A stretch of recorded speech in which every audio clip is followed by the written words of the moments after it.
Hey, what's going on, guys? Welcome back to the GM. It is your guy, Boulanger. Up next, the Ravens' legacy. Let's talk.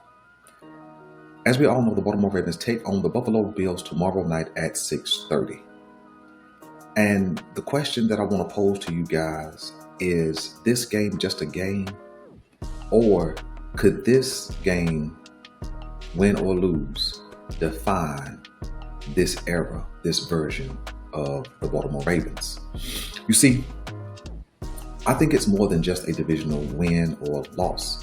I think a divisional win sets us up to be right back where we were when we closed out last season in the AFC Championship. See, we came into this season saying we had to at least get there, if not to the Super Bowl. But a divisional loss, I think, is detrimental, devastating, and damaging. One, to this version of the Baltimore Ravens, this era of the Baltimore Ravens, and to the legacy of Lamar Jackson. You see, and I'm not even saying it for the context of why other people say it or why national sports media says it. You know, the conversation about Lamar Jackson is that if he doesn't win tomorrow night or even win a Super Bowl at some point, he will be the only player with 2 MVPs who does not have a Super Bowl, right? That speaks to legacy. But what I'm talking about is this era, right? Every Ravens era has been defined by a Super Bowl, right? And then the mainstays of the Baltimore Ravens, the Ravens legends, have all been defined with Super Bowl rings. Think about it. A win tomorrow night gives us an opportunity to advance to the Super Bowl. A loss tomorrow night causes us to say, well, maybe next year. But next year's a no guarantee. That's why the Baltimore Ravens must seize the moment tomorrow night. Think about what I mean when I say every Ravens legend has been defined by a Super Bowl ring and their era has been defined also by that championship, right? Think about a guy like a Jonathan Ogden, no ring, right? He's just Jonathan Ogden. Jonathan Ogden very well could be the best left tackle ever to play, not just for the Ravens, but in the NFL. If you understand who he was and what he did, 11 seasons, I think 9 Pro Bowls, that's unmatched. Right? But with no championship, you know who he is? He's Joe Thomas. Think about what I'm saying. Joe Thomas was great. I don't think he ever missed a game, but he's just Joe Thomas. But Jonathan Ogden without a ring is just Jonathan Ogden. Right? Think about Ray Lewis with no ring. Right? Would he be considered the greatest leader in sports history or NFL history? He certainly wouldn't. Why? Because his leadership wouldn't have led to a ring. Right? We remember the 2000 Ravens, and that's headed by who? Ray Lewis. But with no ring, he's just Ray Lewis. You know, Ray Lewis without a ring, you know who he is? Brian Urlacher. Because he and Brian Urlacher occupied the same era. But Ray Lewis, not only for his leadership, he led his teams defensively and emotionally to 2 championships in his era. You see, think about it, Ed Reed, right? Ed Reed may be the best free safety ever to play, or the best safety ever to play when you look at his statistics, his longevity, his impact on the game. But Ed Reed can be mentioned among guys like Ronnie Lott, Rod Woodson, who was a safety turned corner, Steve Atwater. Some of you may not even remember Steve Atwater, but he was a dog. Some of the greatest safeties ever to play, but Ed Reed with no ring is just Ed Reed. You see, so Lamar Jackson with no ring is just Lamar Jackson.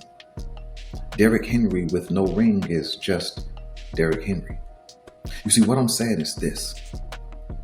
Tomorrow night's game is a must win, not just because it's a playoff game and it's win or go home, but it's a must win because next year is no guarantee. Health next year is no guarantee. Team composition next year is no guarantee. And so with a loss tomorrow, it could be very damaging to this era of the Baltimore Ravens. Because the Ravens, with their success, 12-5 and advancing to the divisional round, will absolutely keep the administration intact. Eric DeCosta will still be the GM. John Harbaugh will still be the head coach, so on and so forth. But the questions then will begin to mount. Can this team win a big game? Right? See, what I'm saying is this. A win tomorrow night, I think, cements some legacies. Why? Because it gives us an opportunity to advance, right? Part of the narrative about Patrick Mahomes is his visits to the AFC Championship, which do what? Allow him an opportunity to advance to a Super Bowl. See, Super Bowls don't happen without conference championships.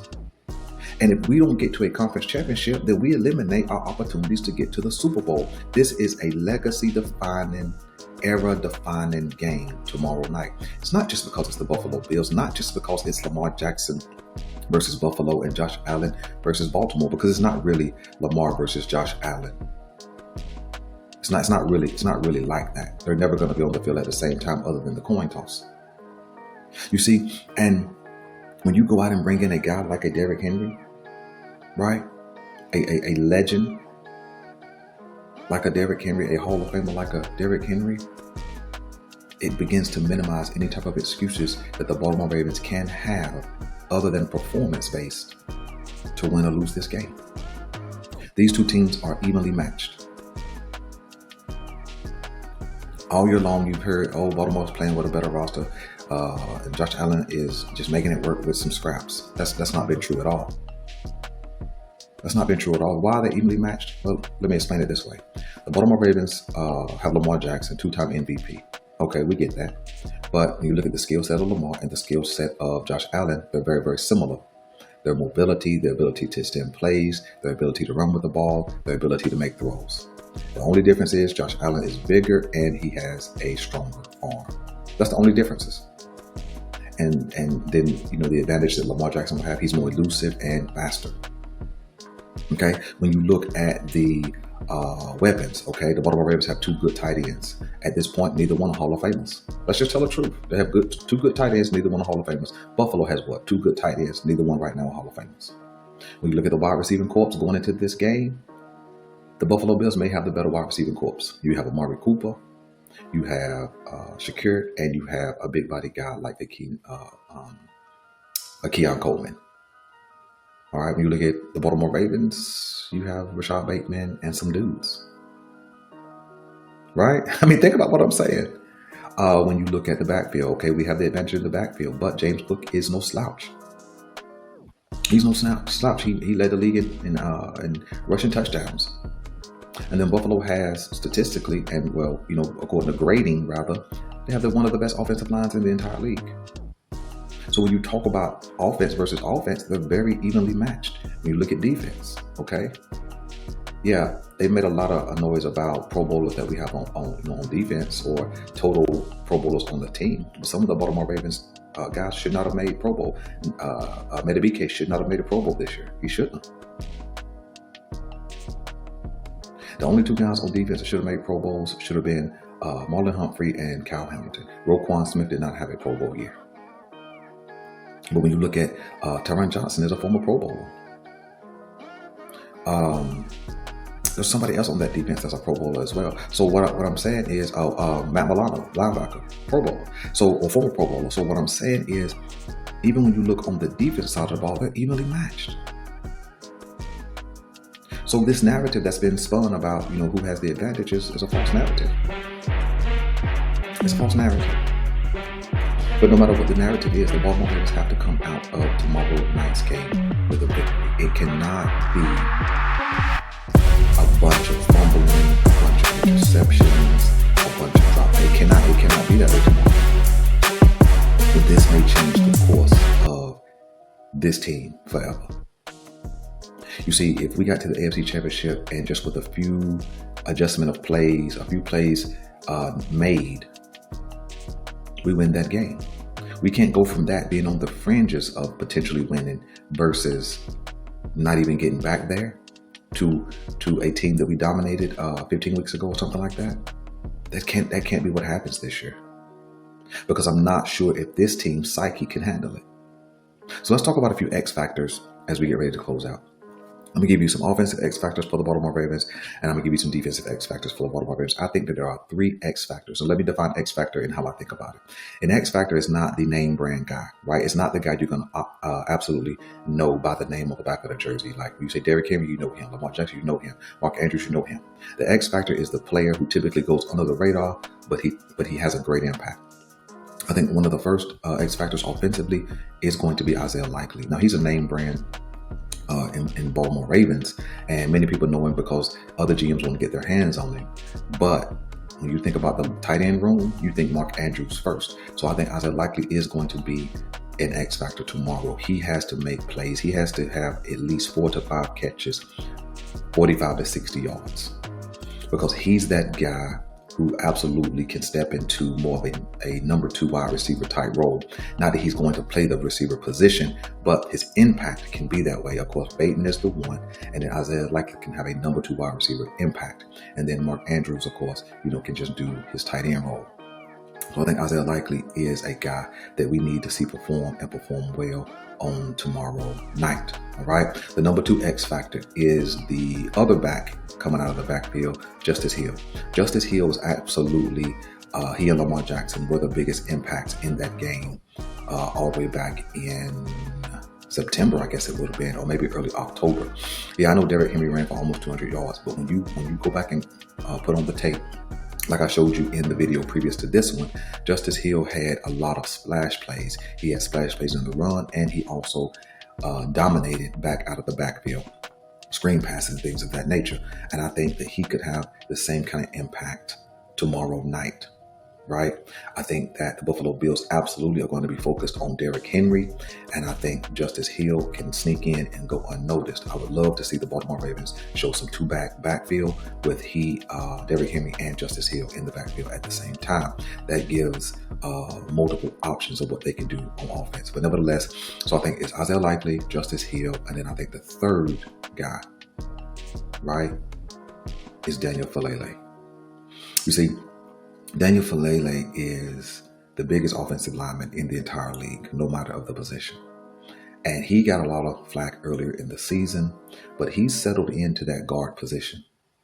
And I think that, some of our best runs have been off the left side, but I think that if Daniel Falele can handle his business tomorrow and move his man, you gotta think, man, I'm about 6 foot, 240 pounds. I'm about 3 foot to 4 foot wide if I measured. That means Daniel Falele has to be 6 foot wide. That means if he moves his guy out of the way, he creates a 6 foot hole in that line. I think he's going to be instrumental tomorrow night in the run game. Because, and why would I choose Daniel Falele versus one of the tackles or Daniel Falele versus Tyler Linderbaum? I'm choosing Daniel Falele. Here's why. When you have a guy that size and you intend on running the ball, if he just occupies his man, he creates such a wide gap that you're able to run inside or off the guard. And so I think that if he just handles his business, I think the rest of the offensive line will be fine in Buffalo tomorrow night.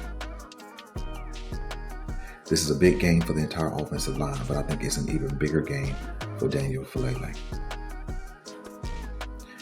If he can move his big body around, because think about it, if he's 380 pounds, nobody wants to see that coming at them play after play, and then you add in a 300 plus pound Patrick Ricard, and then you add in a 250 pound Derrick Henry. Nobody wants to see that. So I think it's Daniel Falele, X factor on the offensive line. Let's jump to the defensive side of the ball and we'll close out. I think there's 3 defensive factors. And I think the number 1 factor on defense is going to be Darius Washington. Because the Buffalo Bills like to throw to their tight ends, they like to attack the middle of the field. I think Darius Washington is going to have to be on his P's and Q's. In fact, I think Darius Washington comes up with an interception tomorrow night. He's just kind of been right place, right time all season. Since he became a starter, I think he comes up with one of the big plays defensively tomorrow night. So I'm going Darius Washington. I think the number 2 X factor on defense is going to be Travis Jones. I think Travis Jones is the type of player who requires a double team. And so if he can get pushed, if he can make that pocket uncomfortable for Josh Allen, I think we have a good chance to disrupt what they're trying to do in the run game and also in the pass game. Now, the number 3 X factor defensively is Brandon Stephens. We all know that Brandon Stephens has had his struggles all season. I think this is the game that Brandon Stephens makes a play because they're going to be trying to attack him. I think this is the game. I think Brandon Stephens gets his head around, right place, right time. He either comes up with an interception or a game-defining pass breakup. So those are my X factors, man. I'll hit you guys up tomorrow with keys to victory. I'm your guy, Boulanger. This is the GM. And drop in the comment section who you guys believe are going to be the X factors and how this game will impact the Baltimore Ravens legacy and this era. I'm out.